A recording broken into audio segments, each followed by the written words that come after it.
E até pouco tempo atrás, muita gente diz que os cidadãos cubanos tinham mais dificuldade de conseguir autorização para sair do país. E isso acaba sendo mal visto no estrangeiro, né? O que você falaria a respeito? Bem, isso daí é um ponto muito polêmico. Então, assim, para o cubano, por exemplo, ir para os Estados Unidos ou qualquer outro país, ele precisa ter visto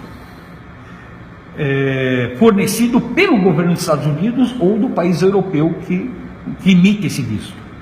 O problema é que esses países dificultam a emissão do visto. No caso dos países europeus, Espanha, por exemplo, eles exigem um depósito em dinheiro, que só é ressarcido quando o cara voltar, ou seja, segundo as autoridades espanholas, para evitar que o cara fique ilegalmente na Espanha. E é uma quantia alta para um cubano. Né? Para o governo dos Estados Unidos, eles têm um limite, uma quantidade de vistos que o governo americano permite. E geralmente houve acordos entre o governo cubano e o governo dos Estados Unidos para estabelecer esse número de vistos, né? Só que o governo dos Estados Unidos não cumpre. Então, por exemplo, o governo dos Estados Unidos não emite os vistos de entrada para o povo cubano. Mas, se o cubano se arriscar, pegar uma balsa, arriscar a vida, conseguir chegar numa praia americana, tem a lei do pé seco, pé molhado. O cara pisou em terra firme, automaticamente ele recebe visto permanente nos Estados Unidos. Ou seja, o governo dos Estados Unidos, ele dificulta a entrada legal do cubano, mas estimula a entrada ilegal justamente para depois fazer propaganda contra Cuba. E eu faço uma pergunta: suponhamos que cada brasileiro que chegasse em território estadunidense recebesse o visto permanente. Eu dou a resposta: o Brasil se tornaria uma gigantesca governador Valadares de tanto brasileiros que iriam imigrar para os Estados Unidos. Né? Então é uma situação que sempre o governo dos Estados Unidos ele tem uma política contra Cuba e depois a mídia divulga, a grande mídia no Brasil, que é totalmente serviçal e lacaia do imperialismo, reverbera essas mentiras, né? O embargo econômico imposto pelos Estados Unidos teve o intuito de colocar a população cubana contra o governo? E quais foram as políticas adotadas por eles? Então vamos lá. Qual a origem do embargo? Resumidamente, em 1960, o governo cubano passa a importar petróleo soviético porque era mais barato, né? E além disso podia ser pago com açúcar. Só que as refinarias de petróleo estabelecidas em Cuba eram empresas estadunidenses que se recusam a beneficiar o petróleo soviético, a refinar o petróleo soviético. Cuba tinha duas opções: ou continuava comprando o petróleo da Standard Oil, que vinha da Venezuela, ou enfrentava os Estados Unidos e nacionalizava as refinarias estadunidenses. O que aconteceu? No mesmo dia que foi feita a nacionalização, as aeronaves de um porta-aviões dos Estados Unidos sobrevoam, invadem o espaço aéreo cubano e sobrevoam essas refinarias. Logo depois, Estados Unidos ameaça de cortar a cota açucareira.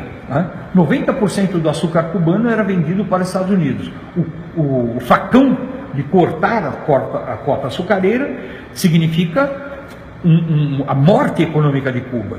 E Fidel deixou bem claro: se isso acontecer, né, a lei do punhal, viria a lei do facão. Todas as empresas estadunidenses seriam nacionalizadas. E foi o que aconteceu.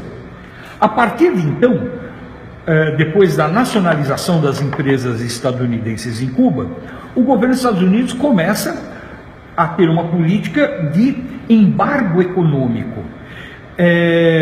Eu diria, talvez a palavra embargo seria muito suave. Na verdade é bloqueio.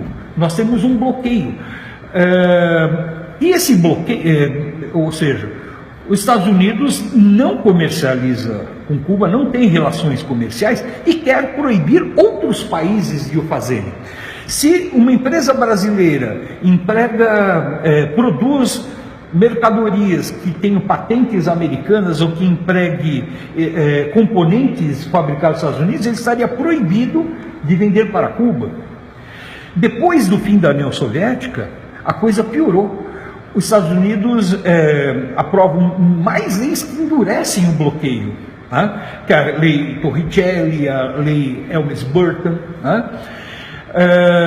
Por exemplo, se um navio aportar em qualquer porto cubano, ele está proibido de aportar em qualquer porto estadunidense por 6 meses. Então, é uma forma de proibir com que outros comercializem com Cuba. Então, o bloqueio contra Cuba é um bloqueio absolutamente assassino e visa prejudicar a população cubana, punir a população cubana para tentar derrubar o regime. Por exemplo, Estados Unidos, existe uma proibição de importar qualquer mercadoria de Cuba. Se o camarada comprar o charuto cubano, o cara vai preso. É cadeia para quem compra o charuto cubano. Então a coisa assim é de uma estupidez, de uma bestialidade terrível. E veja bem, são mais de 50 anos de bloqueio econômico contra Cuba, fora as agressões, ataques terroristas. Então é uma coisa assim brutal. E recentemente o governo Obama reatou as relações diplomáticas com Cuba, mas não pôs abaixo o bloqueio. E o bloqueio é o grande problema que Cuba enfrenta. E você acha que essas relações diplomáticas vão ficar mais abaladas com a eleição do Donald Trump nos Estados Unidos? Olha, acho que é cedo para falarmos algo a respeito. Mas se o Trump representar os mesmos interesses políticos que o Bush filho, é possível que haja um retrocesso no sentido de relações diplomáticas com Cuba. Por quê? Os republicanos, eles têm uma base eleitoral muito importante no estado da Flórida, principalmente relacionado com a população de origem cubana, que estão, em parte, organizados através dos grupos anticubanos, através da máfia anticubana. Durante o governo Bush, filho, personalidades importantes do crime organizado dos Estados Unidos, inclusive Otto Reich, tiveram importantes cargos no governo, na administração Bush. Foi exatamente essa máfia anticubana que garantiu a eleição do Bush durante a fraude das eleições no estado da Flórida, que deu a vitória para o Bush, mesmo ele tendo sido o segundo votado na segunda eleição. Então, a relação com os republicanos, então, esperamos que o Trump não dê muito ouvidos a essa máfia anticubana, ao crime organizado que governa a Flórida. Mas nós não sabemos. De uma certa forma, o Obama, quando reata as relações com Cuba, está muito mais em jogo a política interna do que a externa. Na verdade, há esse jogo entre republicanos e democratas, população afro-americana, que é mais simpática a Cuba, essa população de mercenários de Miami, que tem uma posição mais negativa com Cuba. Então, na verdade, a política externa dos Estados Unidos em relação a Cuba tem muito mais a ver com a política interna dos Estados Unidos do que a política externa mesmo. Porque Cuba perdeu 58 mil soldados americanos no Vietnã e tem relações diplomáticas normais com o Vietnã. Por que não com Cuba?